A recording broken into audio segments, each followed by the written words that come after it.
Morning sir.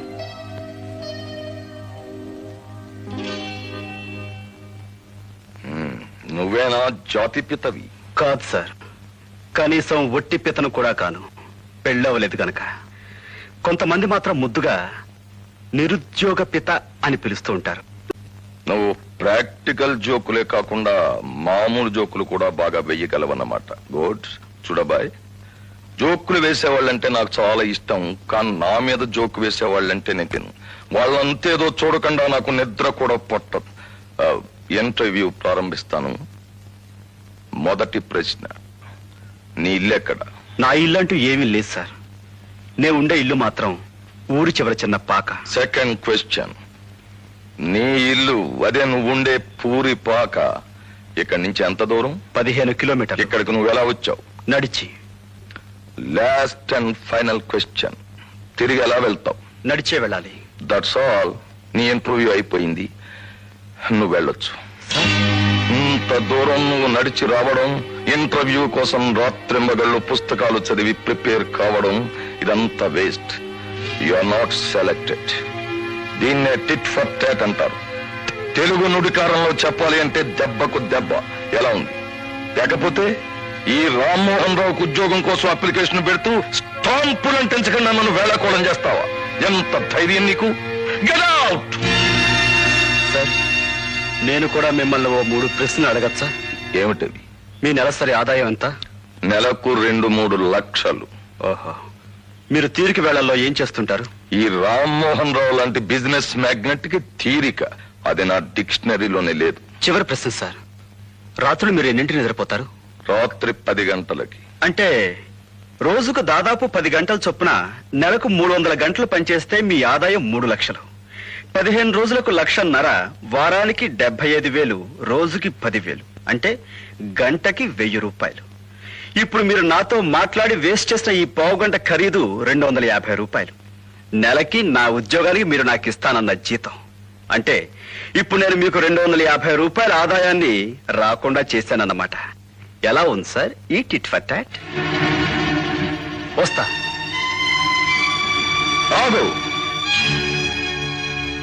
Come here.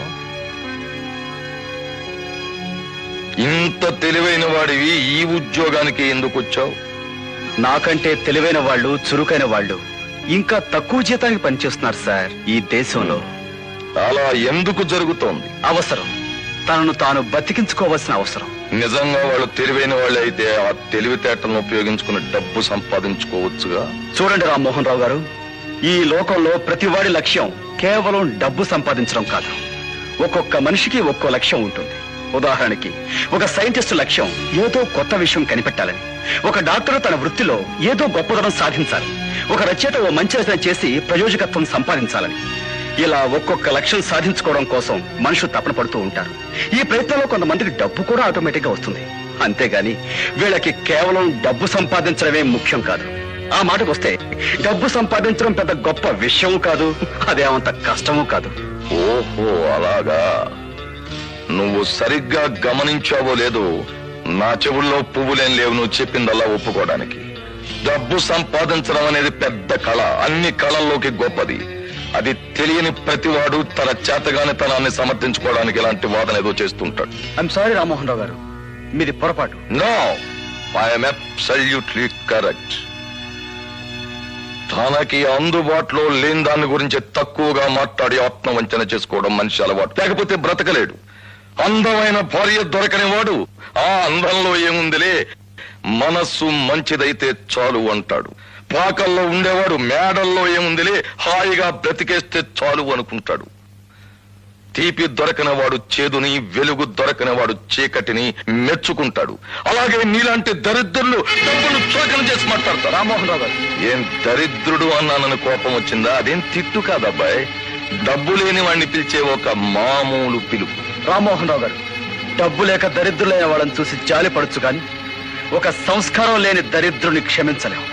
చూడండి, డబ్బు సంపాదించడమే నా ధ్యేయం అయితే 5 సంవత్సరాల్లో 50 లక్షలు సంపాదిస్తాను. పిచ్చివాగుడు కట్టిపెట్టు. 5 సంవత్సరాల్లో 50 లక్షలు. హత్యలు చేస్తావా, దోపిడీ చేస్తావా, బ్యాంకులను లూటీ చేస్తావా? అవి చేతగాని వాళ్ళు చేసే పనులు. చట్టబద్ధంగా 50 లక్షలు సంపాదిస్తాను. ఒక తెలివైన వాడు తలుచుకుంటే డబ్బు ఎంత సులువుగా సంపాదించవచ్చో నిరూపించి మీలాంటి డబ్బున్న వాళ్ళకు గుణపాఠం చెప్తాను. నువ్వంత గొప్పవాడి అయితే నువ్వు చెప్పింది చేసి చూపెట్టగలిగితే నా కూతుర్ని నీకు ఇచ్చి పెళ్లి చేస్తాను.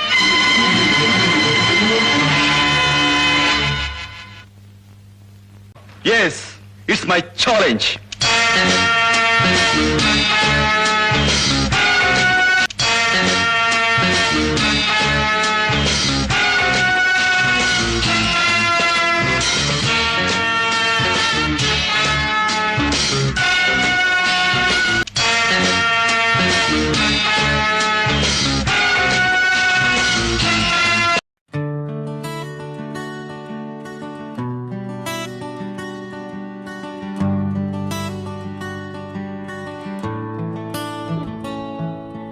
కళాహృదయాలు బుచ్చిరెడ్డి పాలెం కళకు ప్రోత్సాహం సేవే ధ్యేయం.